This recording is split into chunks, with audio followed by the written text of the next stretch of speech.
This is the Stephen A. Smith Show podcast. I'm Stephen A. What's up, everybody? Welcome to the latest edition of the Stephen A. Smith Show, coming at you, as I love to do every weekday over the airwaves of ESPN Radio, plus ESPN Radio on Sirius XM, Channel 80. Number to call up, as always, is 888-SAY-ESPN. That's 888-729-3776. By this time, you notice I didn't say 250-plus markets across the United States of America, because I don't think I need to. Millions of people are listening to me every day. They know by now I'm all over the country. I'm nationwide, baby. Number to call up again, as always, is 888-SAY-ESPN. That's 888-729-3776. Lots of stuff to get into today. I got a bone to pick with Tom Brady. I'll explain why. I got a bone to pick with Phil Mickelson. I'll explain why. I got concerns about the Los Angeles Lakers. I'll get into that in a minute. But my big beef right now. Oh, by the way, I got a bone to pick with Ben Roethlisberger, too. But I'll get to that a little bit later as well. My bone for the moment. My bone to pick for the moment. The thing that I've got a zest to address as quickly as possible is some residue from Friday's story when it was announced that Kawhi Leonard has told the San Antonio Spurs that he wants out and he wants to be traded, or he wants to be with the Los Angeles Lakers. He wants out. He wants to be traded. That's what he said. The other news came that he wants to go to the Los Angeles Lakers. He didn't say that publicly. We've all known about it for a couple of years now. It's nothing new to anybody. Nothing new. Everybody and their grandmother knew that Kawhi Leonard wanted to be in L.A. He's from L.A. And the thing that bothers me right now, listen, this stuff about his quad injury and how maybe it was misdiagnosed or mistreated by the San Antonio Spurs. And as a result, he's upset and all of this other stuff. Stop it. Just stop it. All of you. You sound like damn fools. Stop. That's not what this is about. This shouldn't be about impugning the integrity of the San Antonio Spurs. This shouldn't be about talking about Greg Popovich and what he didn't do, or the players talking about how unsupportive they were or non-supportive they were. This ain't about any of that. This is about Kawhi Leonard wanting to be in Tinseltown. This is about Kawhi Leonard wanting to be in L.A. That's what this is about.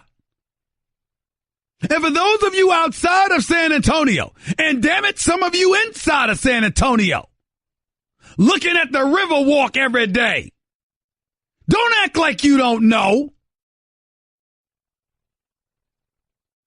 Now, I ain't going to go Charles Barkley route and start talking about women in San Antonio. That's his thing. And quite frankly, I think all of y'all are lovely, by the way.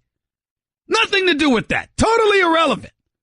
It's the sunshine. It's the palm trees. It's the West Coast, man. It's the flavor of L.A. That's what it is. Rodeo Drive ain't in San Antonio on the Riverwalk. Melrose Place ain't in San Antonio on the Riverwalk. Venice Beach ain't on the Riverwalk. Palisades Parkway ain't near the Riverwalk. LA Live ain't on the Riverwalk. Let's stop the nonsense here. Let's understand what this is about. I mean, Cat, get my music ready. I mean, these people don't understand. Kick my music, please.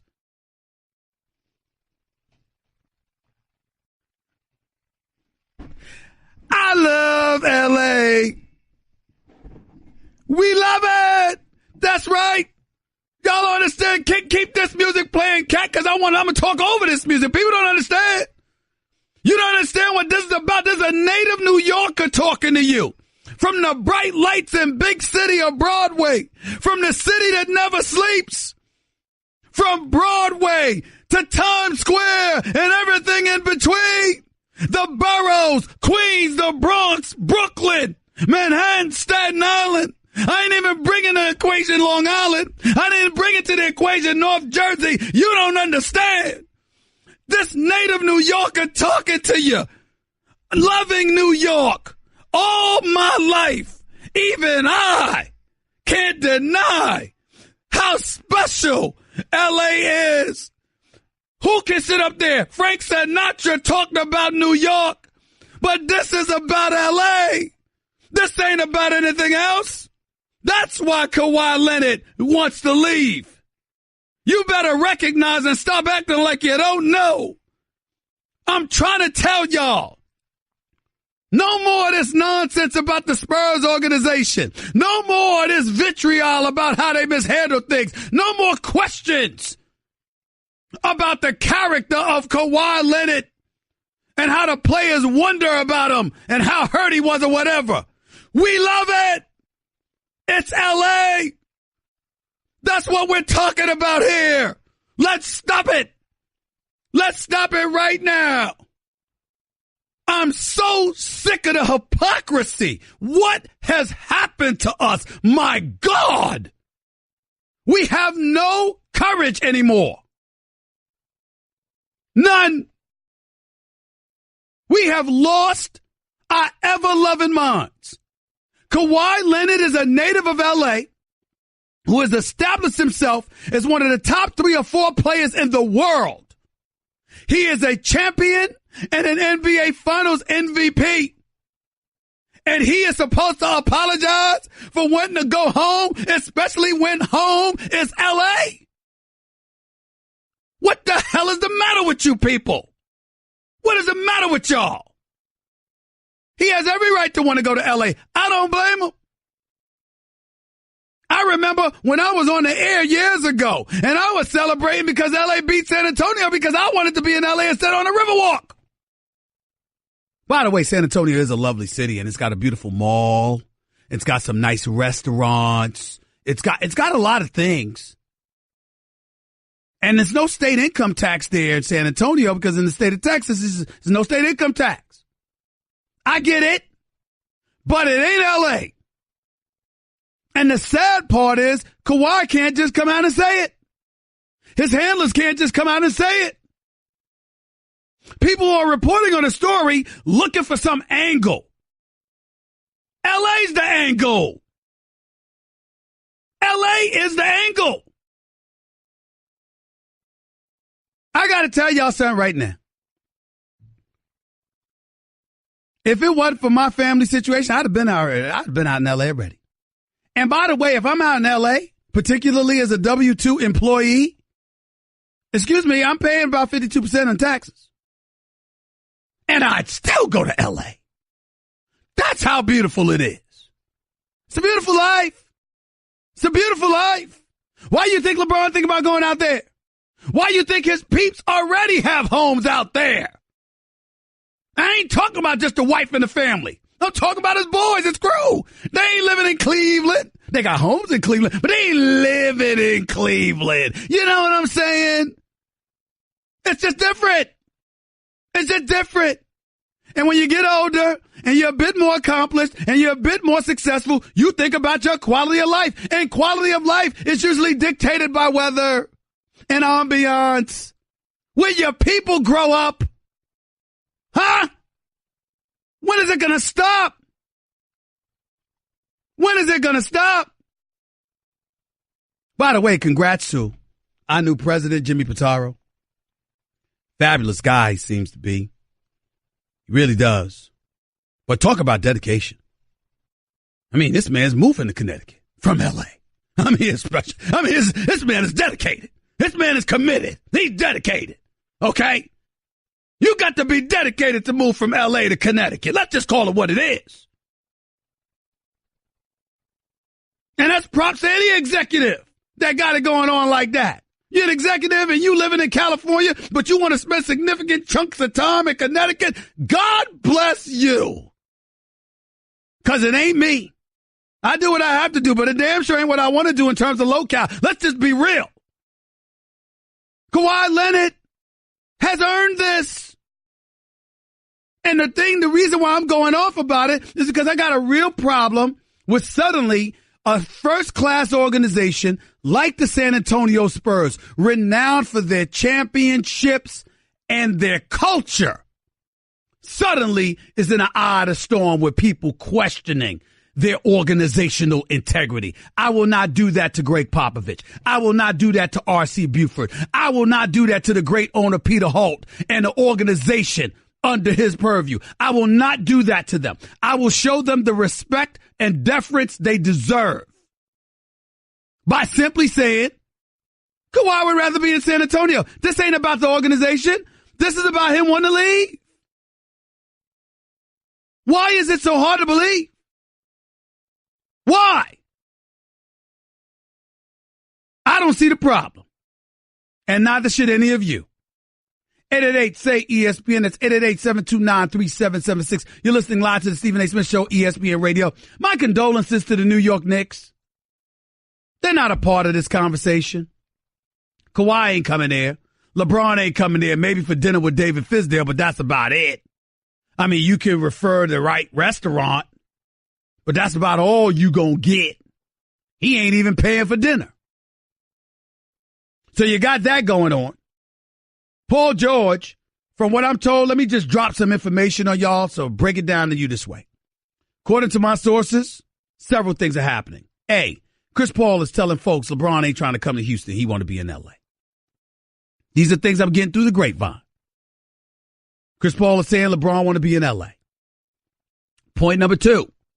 Folks are not so sure Paul George is coming to L.A. From what I'm being told, Sam Presti and Oklahoma City Thunder are going to back up the Brink truck for Paul George. They're going to offer him the max.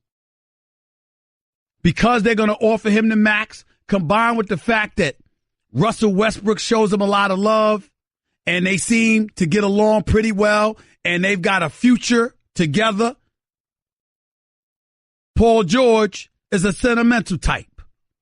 And as a result, it's going to be hard for him to pull away from that and that relationship with Russell Westbrook. Here's the problem. The wife would rather be in L.A. Paul George's parents, from what I'm told, would rather him be in L.A. He's from Palmdale.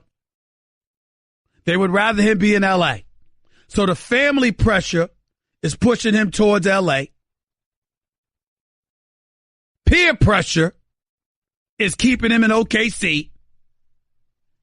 And that combined with the money, because he stands to make so much more money by staying in OKC rather than going to L.A., it could be problematic for Magic Johnson. Why is that problematic? Because we don't know if the cart's going to be wheeled before the horse. What do I mean by that, ladies and gentlemen? Here's what I mean.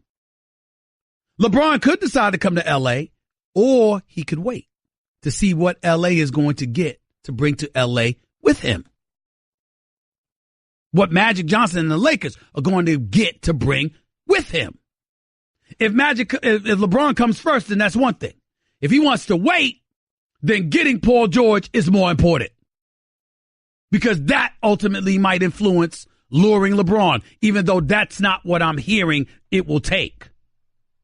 It's all about what you believe. Do you believe LeBron's going to come first, or do you believe he's going to stand and wait to see what LA's going to do before he decides to come or not? So you got that going on. Now to Kawhi Leonard, back to Kawhi Leonard. Kawhi Leonard has to be traded. Do you really, really believe that San Antonio is going to be anxious to do business with the Los Angeles Lakers? Do you really believe that San Antonio wants to put Kawhi Leonard in L.A. with a LeBron, or with LeBron and Paul George, and create a Lakers dynasty at their own expense? Do you really think the San Antonio Spurs want to do that? Of course they don't.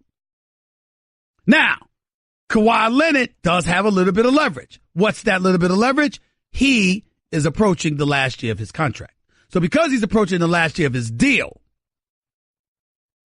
and word has already leaked out that he wants to be in L.A., it basically alienates other suitors, puts L.A. in play as the major player in all of this, somewhat forcing San Antonio's hands. But San Antonio could always elect to wait. And they could always either find a sucker that's going to give them everything for a guy that's going to leave that team in a year for L.A., or they might run into an executive like a Danny Ainge or somebody that says, well, I could do more with Kawhi than you might be able to do with him. So let me have him, and then I could work out possibly a sign and trade next summer for him. Either way you slice it, it's not a foregone conclusion that Kawhi Leonard is going to end up in L.A. for the 2018-2019 season. 2019-2020, more likely. But here's the thing. If you're the Lakers, you might have about 68 to 70 million in cap space. But what if you utilize all of that on LeBron and Paul George? What do you have to offer Kawhi? It has to be a sign and trade. And if it's a sign and trade, what are you offering? The likelihood is that if you're the Lakers, you're going to have to give up Lonzo Ball, no problem for me. You're going to have to give up Kyle Kuzma, who's a big problem.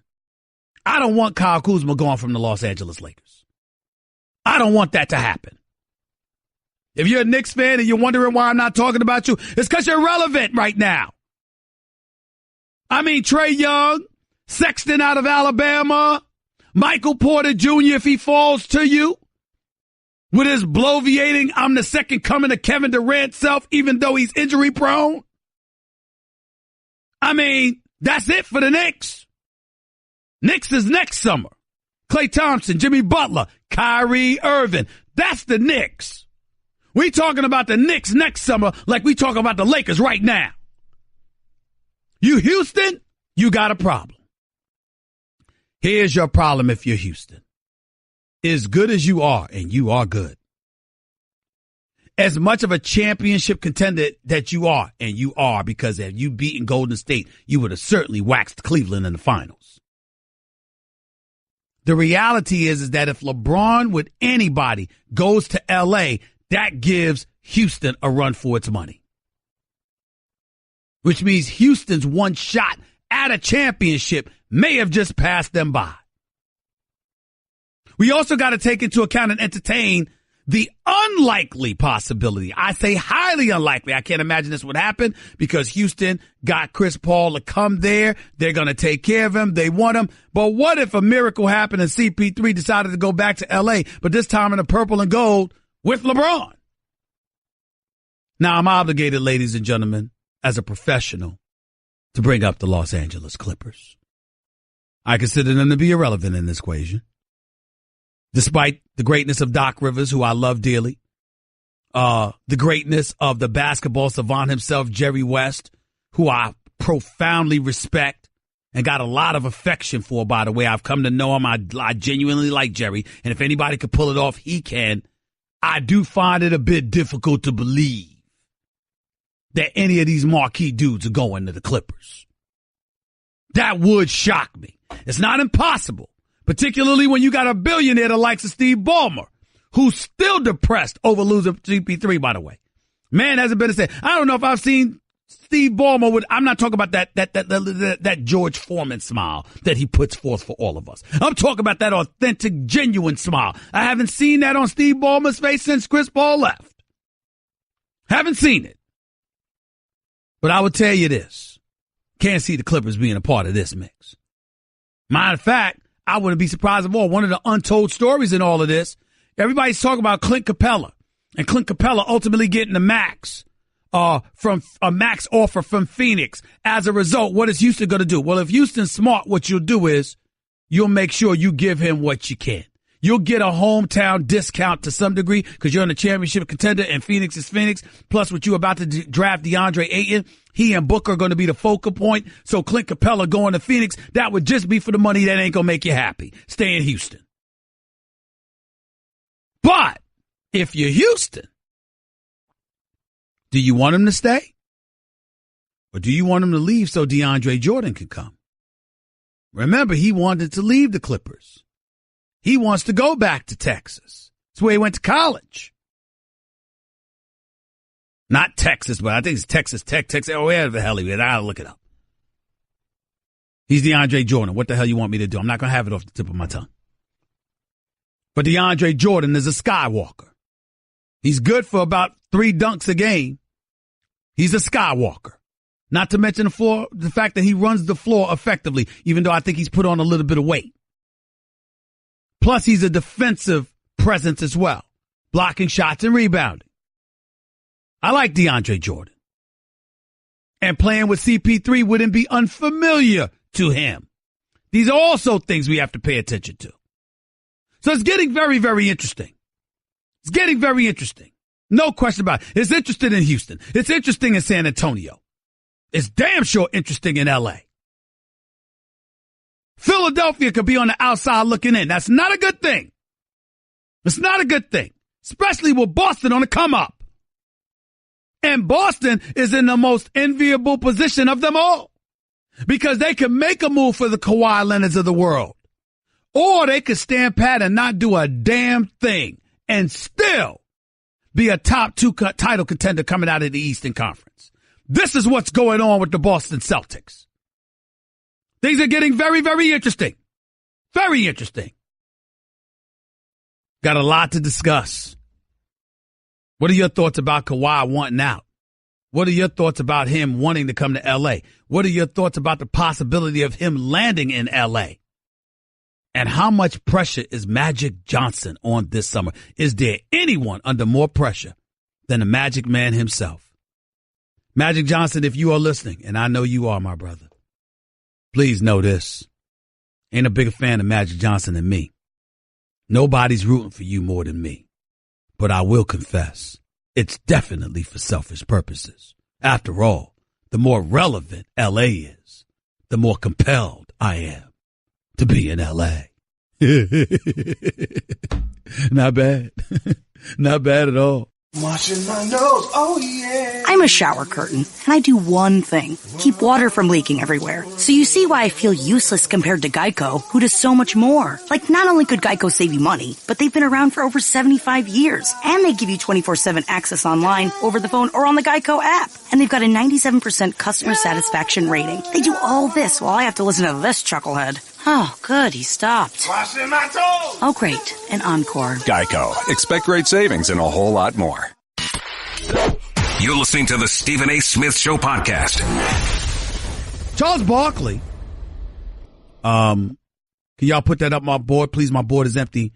Had this sound here that I wanted to call up for Charles Barkley. He was on Golic and Wingo this morning. Did I do that right? Did I say that right? Is that Golic and Wingo or Wingo and Golic? Which one is it? Which one is it? Is it Golic and Wingo? Golic and Wingo, that's right. That's right. Okay. Okay. I just wanted to make sure. I didn't know.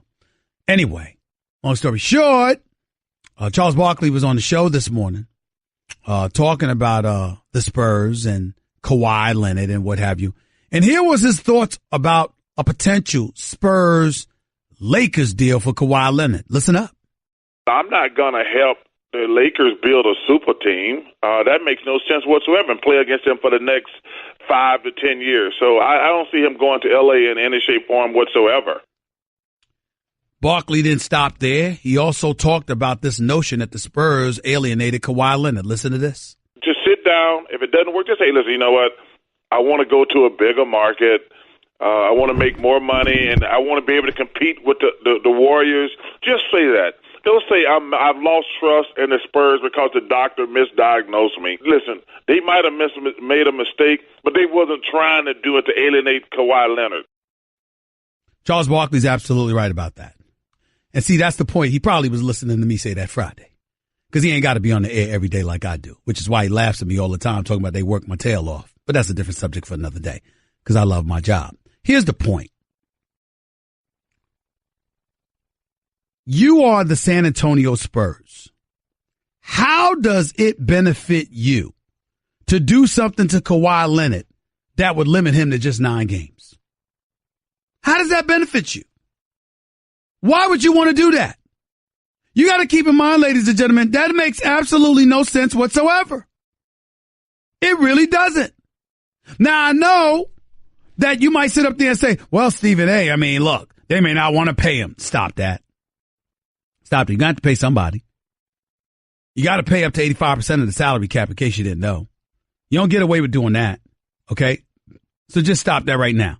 That's not the issue. Okay? That is not the issue with Kawhi Leonard. Kawhi Leonard, San Antonio Spurs, he made $18.8 million this year. He played 9 games. Ladies and gentlemen, that's over $2 million a game. Kawhi Leonard got $2 million a game last year. He played 9 games. 9. And they still had a year to go on his contract. Don't tell me they did something on purpose. Charles Barkley's absolutely right. Don't give some misdiagnosis or whatever the case may be. Look, man, you want to be in L.A. Who the hell doesn't want to be in L.A.? I want to be in L.A. Let's stop it. Charles Barkley didn't stop there. He also spoke about LeBron possibly leaving Cleveland. Listen to this. If he goes to the Lakers or Celtics or somewhere else, he'll be a mercenary. He won't be a Cleveland legend. Like that winning that one championship were worth 2, in my opinion, when he was there. So I hope he stays in Cleveland. I do. I hope he stays in Cleveland. The guy's an amazing person. He's an amazing player, but he doesn't need another ring to justify his greatness. His legacy is secure already. Well, listen, the legacy may be secure, right? The story has been written about Michael Jordan. That book is closed. But I will say this. He's going to be a legend in Cleveland no matter what. He doesn't ever have to play another minute, another second in Cleveland. There's nothing that they could say or do about that. The Cleveland Cavaliers are champions now. They have a championship in the city of Cleveland for the first time in the last 52 years in any sport because LeBron James brought it to them. There's nothing they can say. LeBron James has done it. There is nothing they can add to it. There's nothing they could do. There's nothing they could say. There is nothing to bring up about LeBron James in Cleveland. He owes them nothing. Now, here's what the part that I want everybody to recognize.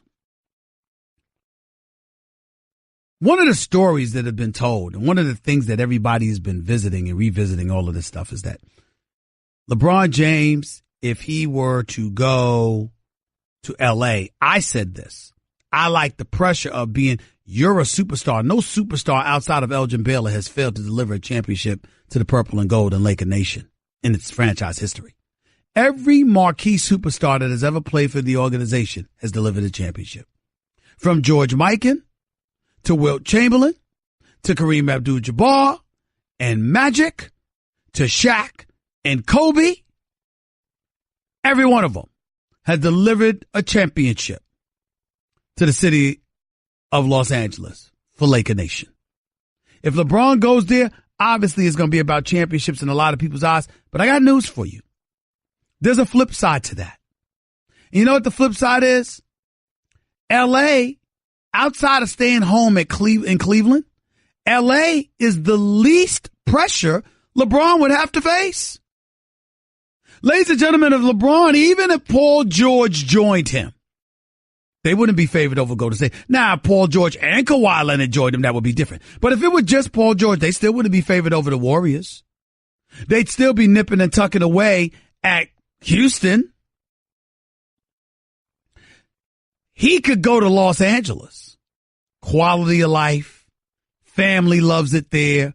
Friends are already there and be totally cool. He's totally fine. Totally fine. And that would be the least amount of pressure he's had in recent memory, which would actually be helpful to him. That's a beautiful thing, ladies and gentlemen.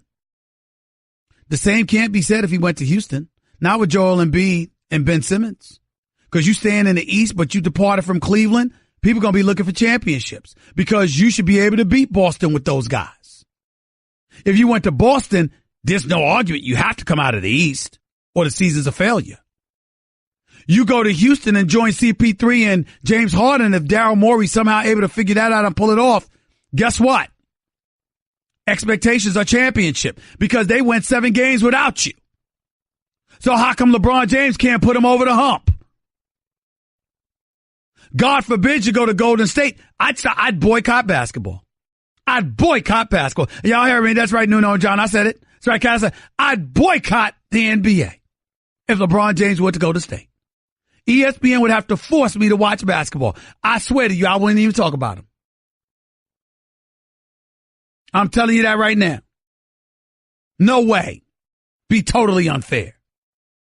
But something else concerning LeBron James that is newsworthy. You know what that is? That's what Shaq had to say about LeBron James. Listen to this. If I was him, I wouldn't be trying to get 4 or 5 or 6 because it ain't gonna matter. It's just, just something else to talk about, something else to just add to the pages. But again, he's legend. Talked about is who's the best between him and Mike, so he's set. Well, in case y'all couldn't understand Shaq while he was talking, he's saying that he's a legend. He has nothing to prove. Now LeBron James, the book is already written. He's won 3 rings. It is what it is. There's nothing else he can write about himself. It's done. There's no reason for him to chase championships any longer. He just needs to do what makes him comfortable and what makes him happy. It's according to Shaquille O'Neal. 888, say ESPN. It's 888-729-3776. NBA Insider. For the New York Times, my former colleague here at ESPN, and one and only Marc Stein, will be up with us. That's in hour number 2, but not before we get to your phone calls in hour number 1. Y'all guys are up next. Stick around. You're listening live to the Stephen A. Smith Show, ESPN Radio. Guess what? You're in the middle of the Stephen A. Smith Show podcast. Damn it, I mean it! To the phones we go at 888, say ESPN. That's 888-729-3776. Let's go to the phones. Let's go to Max in Long Island. You're live with Stephen A. What's up, Max? I can't believe I got through, Stephen A. Hey, Stephen A., you don't find Kerr and Popovich to be extremely disingenuous when they constantly bash Trump, when they're making millions off of American players? They would never say if they voted for Trump even. And you yourself even, Stephen A., you never question Obama. It's like you agree with everything he did. Stop right there. Do you want a dial tone? Would you like to get hung up on? I just want the answer to that question first, because you just lied on me. Okay. The Obama administration themselves would tell you I was critical of them from time to time. Do I have to get my producers to bring up clips of me going off at how silent he was, in my opinion, about what was going on in Chicago, about how things weren't said because Rahm Emanuel was the mayor of Chicago? Do I have to get onto issues about the economy and others that I said right on this radio show? So you get the hell out of here, because when you lie, I'm not going to keep you on my show. Call back when you're ready to tell the truth and you know what you're talking about. Goodbye. Shane in New Orleans, you're live with Stephen A. Stephen A., how you doing, man? I'm good. Talk to me. We in trouble down here in New Orleans, man. We got to push all our chips to the table. Anybody other than AD and Drew Holiday got to be on the table to get somebody out here. All right, stop right there. Stop right there. Who do you have to offer other than Drew Holiday and Anthony Davis? With Mirotic, Jensen is the expiring contract. I mean, we're going to be in trouble anyway if we lose AD. We might as well gamble. Anything you want, you can have. Well, you got to do something. Well, you got AD locked up for the next 2 seasons. And then he's got a player option 3 years from now, or 2 summers from now. So let's be clear about that. You got him locked up for at least the next 2 seasons, okay? Drew Holiday is locked up for the next 3 seasons. And the combination of those two, along with the fact that y'all are going to re-sign Rondo, I think it's going to help y'all, and y'all will at least be a playoff team. And what you got to do is listen, you do what you did this year. You avoided Golden State until the second round. You took Portland out in 4 games in the first round. What do you think about Boogie coming back? I don't like him in New Orleans. I think he needs to go. I personally would like to see Boogie Cousins in DC. Sign and trade? I don't know if it's going to be a sign of trade. Alvin Gentry and them are trying to say all the right things that they want him, but they don't want him. Alvin Gentry and those boys don't want Boogie Cousins in New Orleans. They're ready to move on from him because they believe they looked better without him. The thing is, he's too valuable to lose for nothing.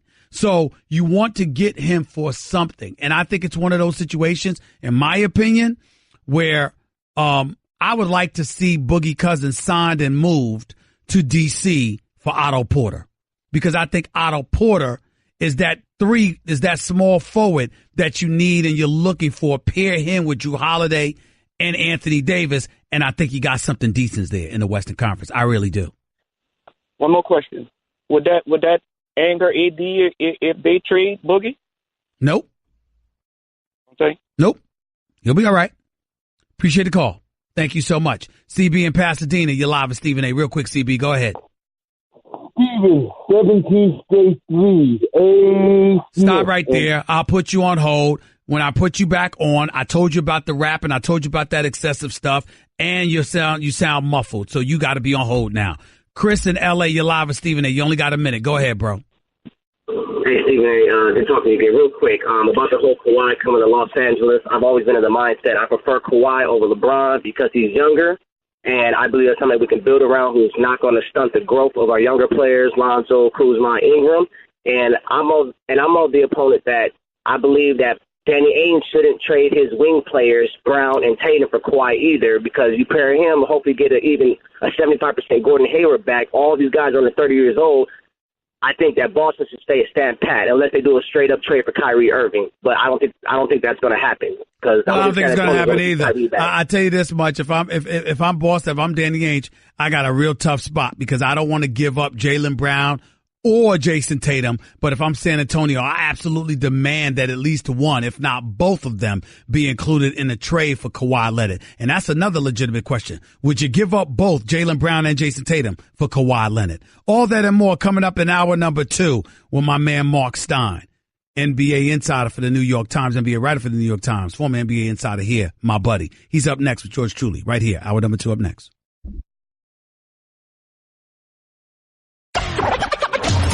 This is the Stephen A. Smith Show podcast. I'm Stephen A. Back to the Stephen A. Smith Show, hour number 2 of the Stephen A. Smith Show right here. Let me get back to the issues at hand. Talking NBA free agency. Gonna get into a couple of NFL items as well. Tom Brady, Big Red Roethlisberger, amongst other things. But for the moment, I want to get to my next guest. He used to work here at ESPN for years. He's now working for the New York Times. Outstanding NBA reporter and writer. My buddy for years. I love him dearly. He does a phenomenal job, as always, covering the league. I'm talking about the one and only Marc Stein is on the line with us. What's up, buddy? How you doing, man? How's everything? I'm good, man. How are you? I'm doing all right, man. It's always good to talk to you. Let's talk about this latest news. Obviously, Kawhi Leonard made news because he's told the Spurs that he wants to be traded, and L.A. supposedly is the desired destination. Talk to us about what you know, what you've been hearing, and more importantly, why has it come to this with a first-class organization known as the San Antonio Spurs?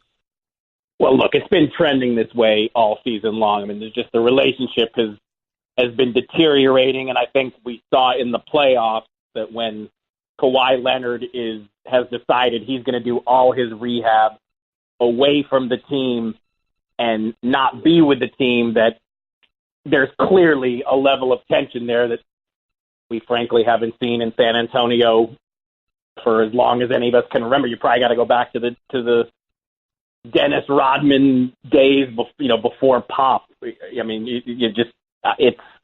it's been that long. So I don't think it's such a surprise that this is where we are.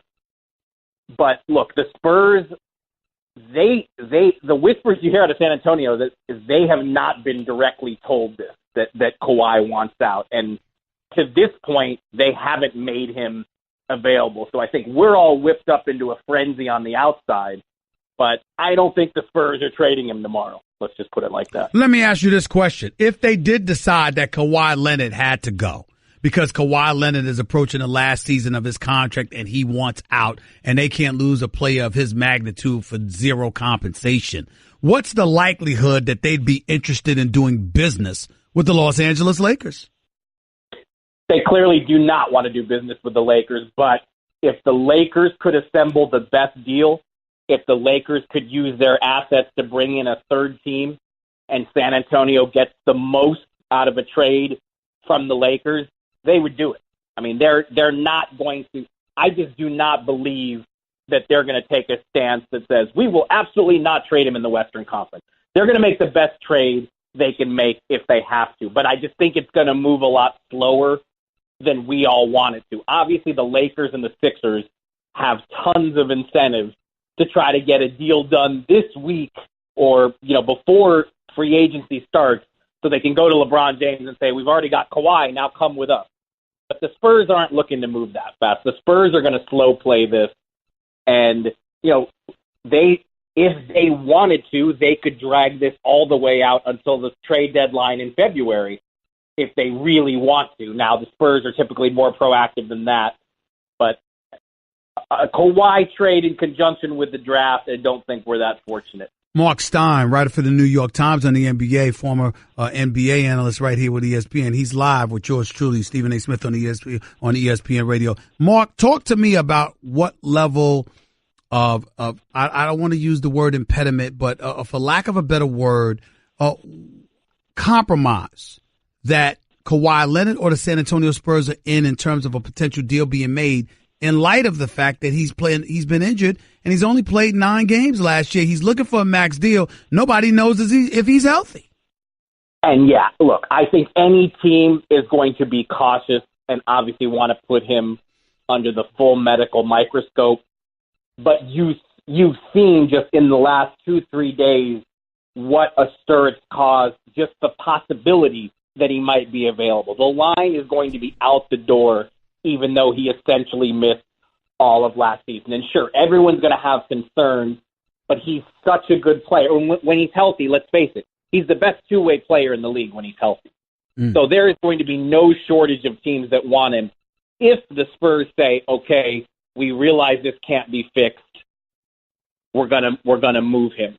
But just kind of having watched the Spurs for a long, long time, it's just hard for me to believe that Greg Popovich isn't going to try to make at least one more attempt to get with him face-to-face and see if he can do with Kawhi what he was able to do with LaMarcus Aldridge last summer. The difference is the depths of LaMarcus Aldridge's discontent in San Antonio, that was never known.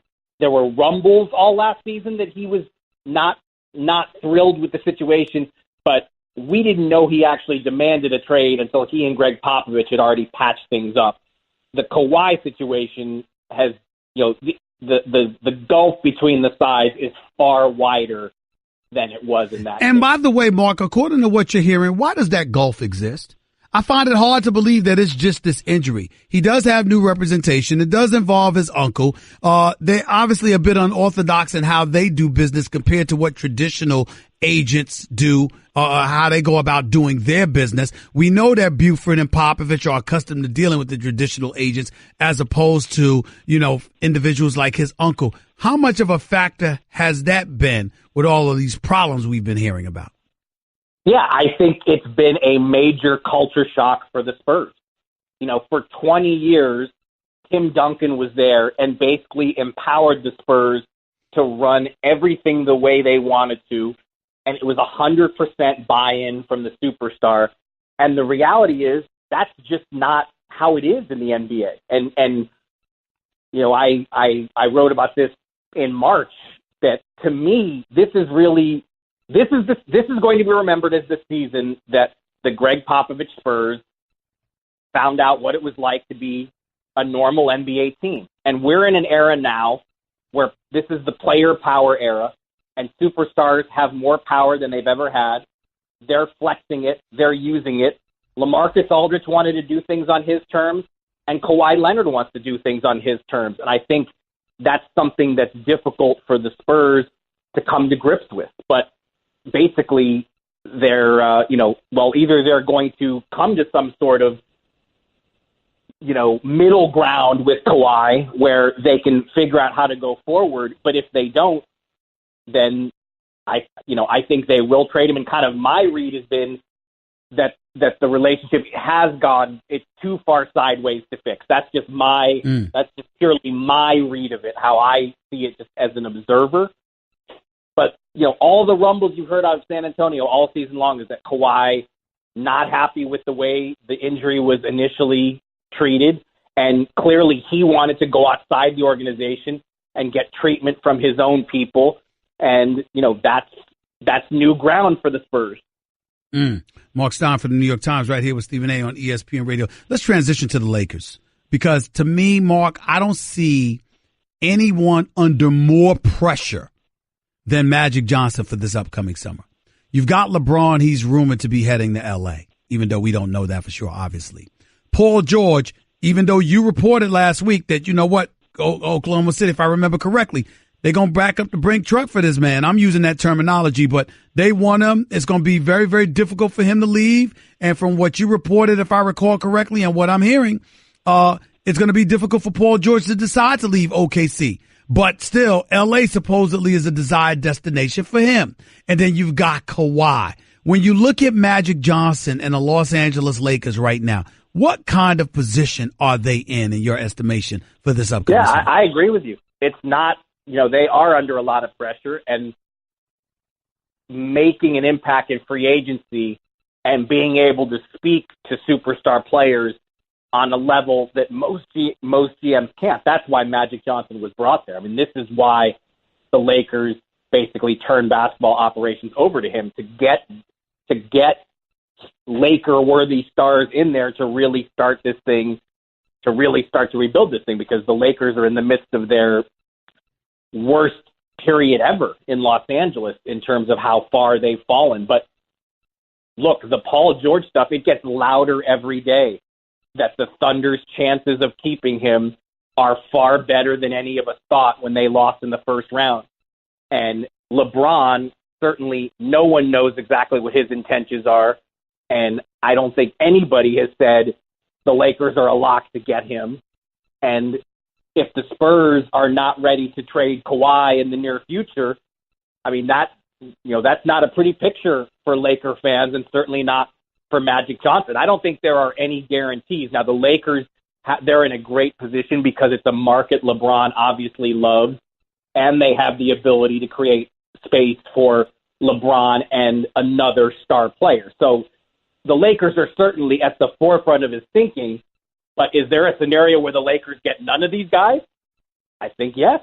And my thing is that if that were to happen, then I can't imagine it being more of a killjoy or more disappointing and deflating for Laker Nation, and specifically Magic Johnson. Rare in the day, I don't recall any time other than Miami with LeBron James back in 2010 when I broke that story. I don't recall any time where a franchise had an opportunity to get three guys and missed out on all three. And that appears to be the case with Magic Johnson in this situation, Marc Stein. How's he going to handle this? Well, we do have to say, though, that the Heat had more flexibility. I mean, That's Riley true. really a masterful job to set the Heat up to bring in Bosh and LeBron. And Dwayne Wade was already there. There. So this is more complicated. But yeah, I mean, I think you're exactly right. That I'm sure there's a lot of tension in that Laker front office right now. I don't think. Now, we saw the tweet from Jeannie Buss last week, don't ever underestimate. So do the Lakers maybe know something that we don't? It's mid-June in the NBA. As you know better than me, anything is possible. But I would think the Lakers are on edge right now because, there doesn't seem to be any guarantees. I'm gonna give you a percentage question. I need you to give me a percentage answer. What's the percentage? You didn't say there was going to be math. Are you ready for this? What's the percentage that the Lakers get all three? Kawhi, Paul George, LeBron James, in your estimation? 10 or less. I'm just 10 or less. I think that's pretty. Yep. Yeah. Maybe even less. All right. 5 or less. Fine. What about two? As in the two potential free agents that are going to opt out of their contracts in LeBron James and Paul George. What's the percentage that'll happen?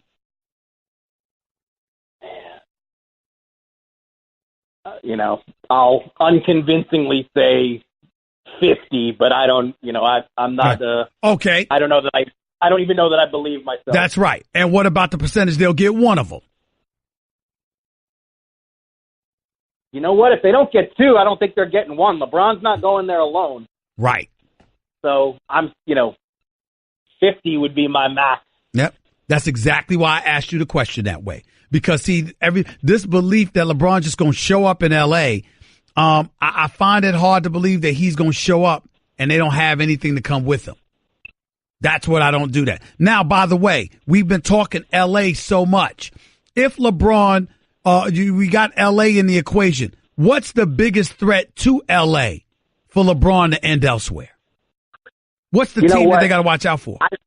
As we've kind of gotten away from the finals, I've heard some people suggest that maybe Cleveland still has more life in this thing than we all assume. Now, in Game 4, we were both in the arena. That felt like goodbye. It felt like the last night.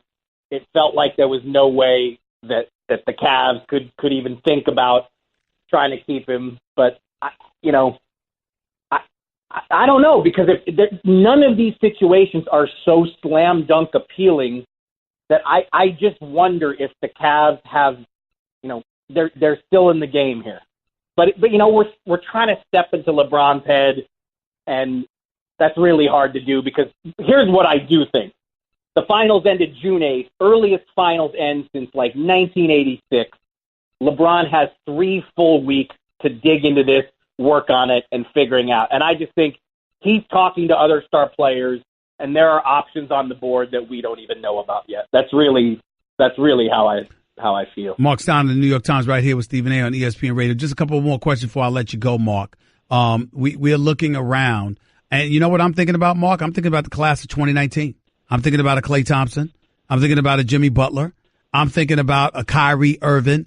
And we've all heard some of the noise in Boston, whether or not they'll keep Kyrie Irving.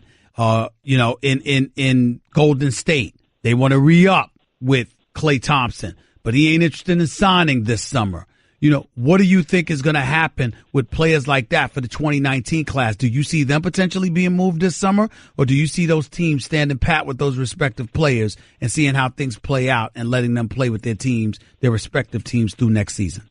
Well, I don't think the Warriors will do anything. I think they will, they are going to try to keep that core together. It's going to be hugely expensive, but they've got this new arena coming in, and I talked to Joe Lacob about it after the finals, and he expressed great confidence that he can keep his core together, and that he's going to face however pricey that build gets. So I know there's a lot of concern. Draymond Green doesn't want to take another pay cut. Klay Thompson has kind of indicated that he would. I just don't see that core breaking up at all. In Minnesota, I think everything they're doing this summer is to try to get Jimmy Butler and Karl Anthony Towns signed. So any truth, Marc, to the stories that Karl Anthony Towns isn't too happy in Minnesota? Not from what I have gathered, but again, I think anything is possible. But to me, from what I've heard, the Wolves' mission is trying to get both of those guys locked up, and that's what their summer is about. Before I let you get on out of here, who do you expect to be the top 2 or top 3 picks in the NBA draft? Well, I think number 1's easy. Ayton is pretty much consensus there. After that, it gets crazy. I mean, just today, hearing more and more that Sacramento is really looking strongly at Michael Porter at number 2. Really? Really? Yeah. Michael Porter, Mr. Injury-prone Michael Porter, who thinks he's the second coming of Kevin Durant? That guy? They're thinking of it. They're thinking about it. I'm not saying they're going to do it, but they're definitely giving it some thought. So 2 through 7 or 8, it's all over. The order is fluid, because I think the teams themselves are still trying to figure it out. But I'm a Luka Doncic guy. He's the player I know the most about. I've seen him since he was 17. I'm really high on him. He Why? can go as high as 2. Why are you high on him, Marc? Why are you high on him? I haven't seen him. Because he's already been doing it against men for years. He has played at the highest levels outside the NBA and not just succeeded. He's flourished. He's won. So people are going to say there are concerns about his athleticism. There are concerns about his shot. The guy won. The guy's been a huge part of a team that won the Eurobasket and a team that won the EuroLeague. Those are the two of the highest levels outside the NBA. And I just think he's the most NBA ready to make an impact. And he's got a great passing eye. He's got good size, which obviously fits well in today's NBA. But he could go 2. He could go 5. Anywhere from 2 to 5, it wouldn't surprise me. Marc, very last question. Back to L.A. We've heard Lonzo Ball's name come up and potential trade options or what have you. Not that they're real, but people have speculated about it. Nevertheless, why do you think that speculation is taking place? Is it because of his game or because of his daddy? Yeah, I mean, look, I think it's the off-court stuff.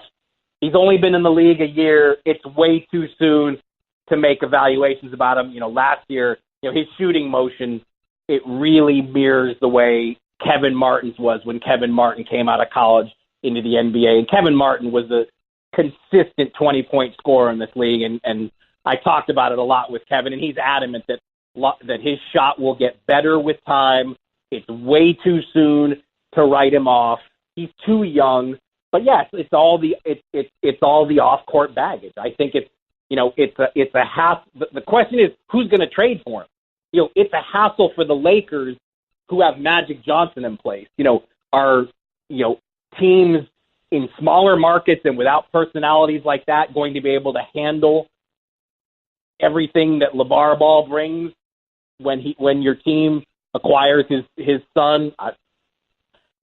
I don't know. Gotcha. I'm not sure about that. I understand. Mark, appreciate you, buddy. Thanks so much for coming on, man. You take care of yourself. I'll see you down the line. Sounds good. Thanks for having me. All right, buddy. One and only Marc Stein, former NBA insider here, now an NBA writer for the New York Times. He's right here with Stephen A. Back to your calls and more in a minute. It's the Stephen A. Smith Show, ESPN Radio. I just saved hundreds of dollars by switching to Geico. I feel like a whole new person. Disclaimer, you will not become a whole new person. This is impossible. You might be able to join a gym or diet program, buy a new wardrobe, get hair implants, but your DNA and physical form will remain the same. Geico waives any and all liability if you attempt to become a new person, except a cyborg. If you choose to become a half-human, half-cybernetic organism with lasers for eyes, the Geico legal team would be cool with that because, quote, laser eyes are pretty sweet. Pew, pew, pew, end quote. Geico. 15 minutes could save you 15% or more. You're listening to the Stephen A. Smith Show podcast. Back to the phones we go at 888-SAY-ESPN. It's 888-729-3776. Let's go to Derek in Texas. You're live with Stephen A. Talk to me, Derek. President Stephen A. Thanks for having me on. I had a quick question. With all of the talk about Paul George and Kawhi Leonard linking up with LeBron in L.A., it seems like LeBron has always been more successful when he's had that alpha dog, that dominant figure on the team, whether it be Kawhi Leonard or D. Wade. So I just want to get your thoughts on. You mean whether it was Kyrie Irving or Dwayne Wade? Correct, whether Kyrie Irving or Dwayne Wade. So I just want to get your take on maybe him linking up with a guy like DeMarcus Cousins, someone who has that attitude, that alpha dog, someone who can actually deliver. Stop, Derek. I like DeMarcus Cousins. I really do. He can play. Has he ever played past mid-April? He has. He's never been in a playoff game. Ever. How do you know what he can do?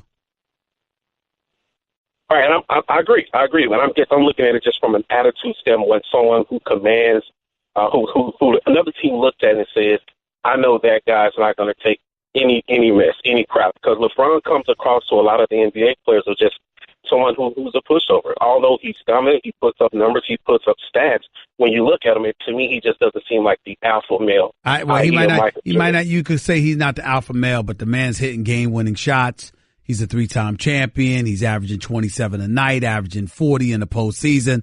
I'm sorry, bro. I can't side with you on this one. I'm sorry, and I don't view it as DeMarcus Cousins being the answer. But I hear where you're coming from. I appreciate the call.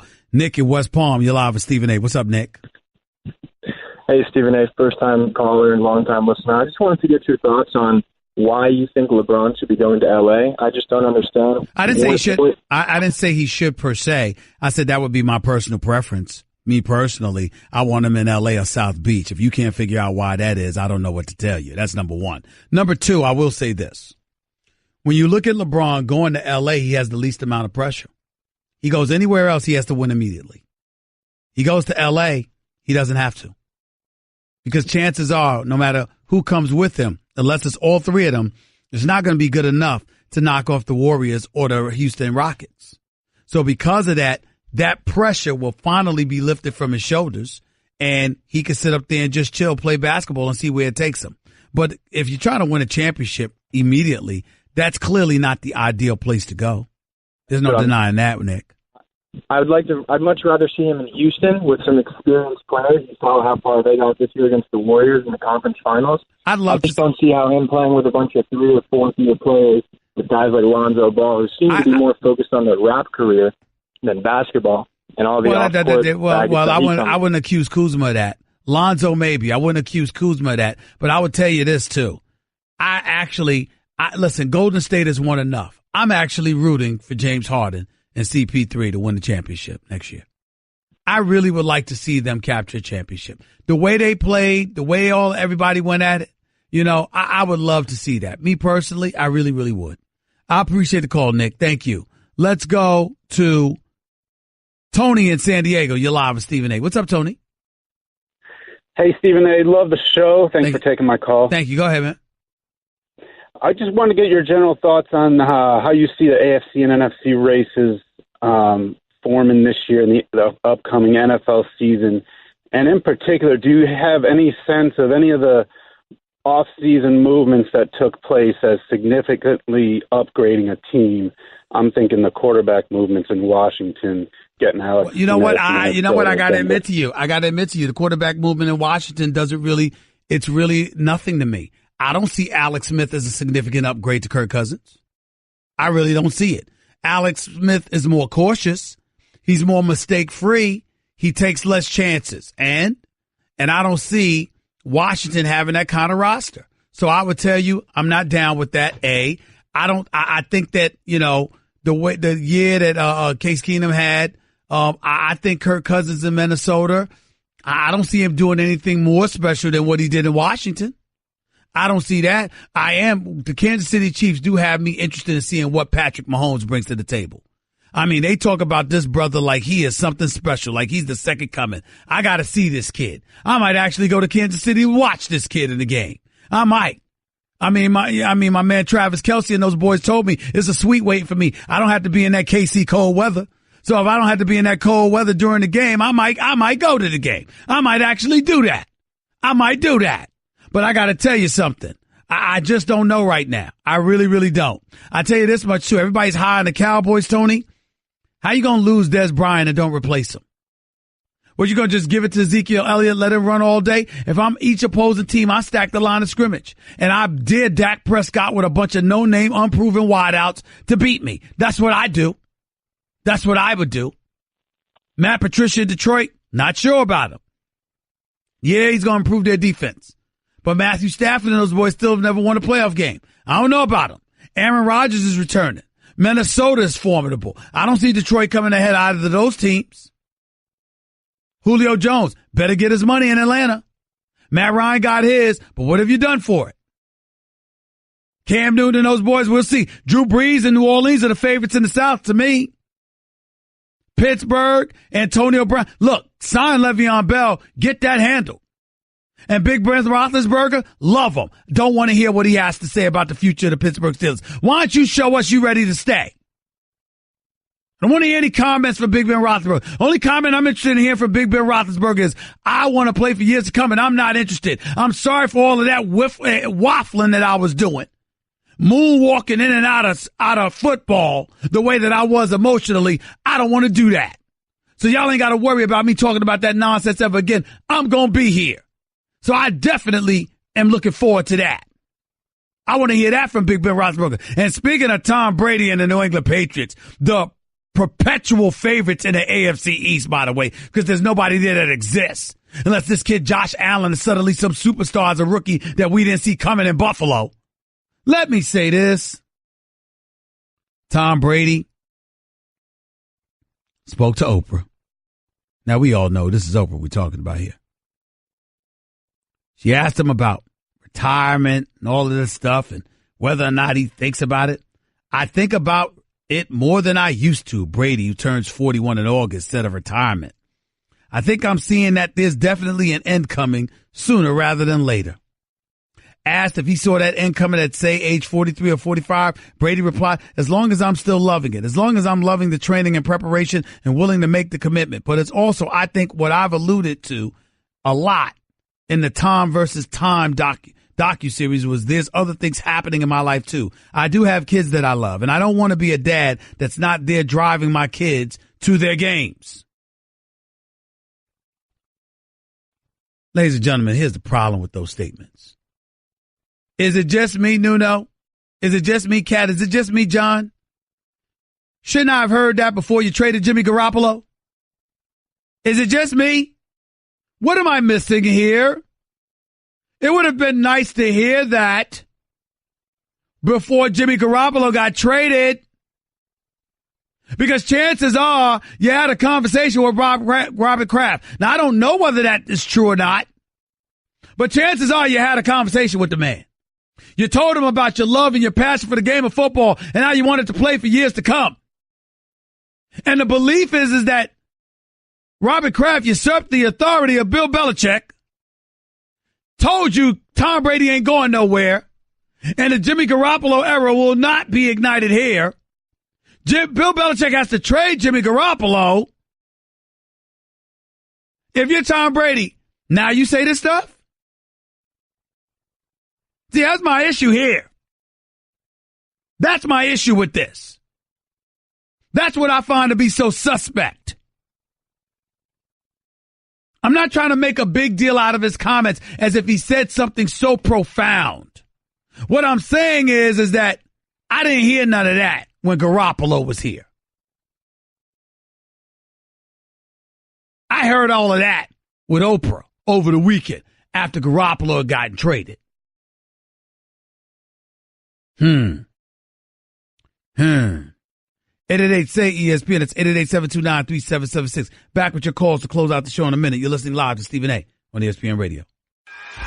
Guess what? You're in the middle of the Stephen A. Smith Show podcast. Damn it, I mean it! Real quick, Will Cain spoke to NBA draft prospect Michael Porter Jr. on his radio show, The Will Cain Show, Friday, I believe.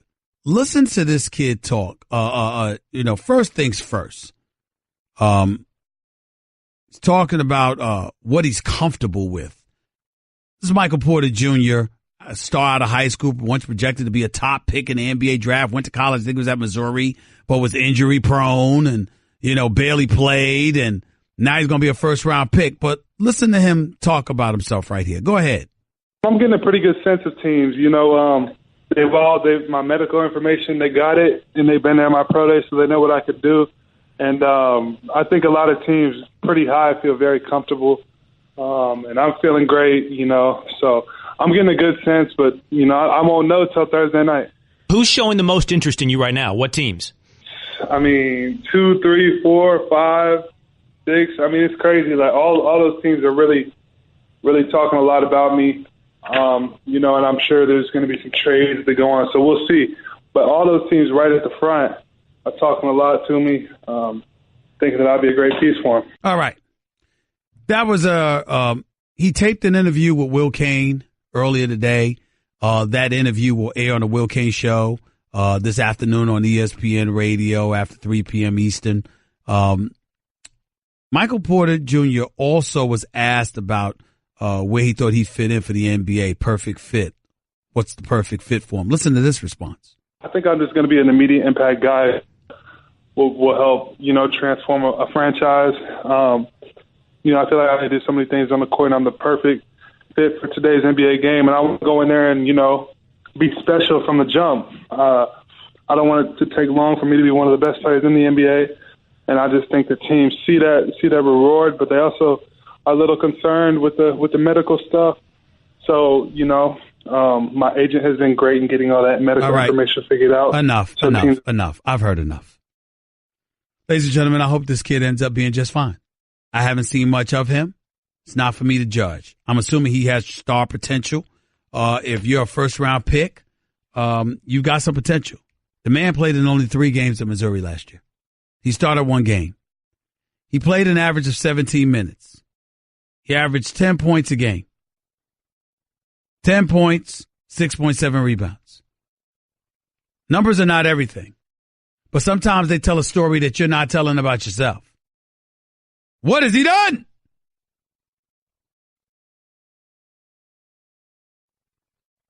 Inquiring minds want to know, but I wish him luck. I'm going to look into this kid since he's talking about himself in the same breath as Kevin Durant. I need to do some homework on this kid. 888-SAY-ESPN. That is the number to call up. Let's go to Rob in Connecticut. You're live with Stephen A. Go ahead.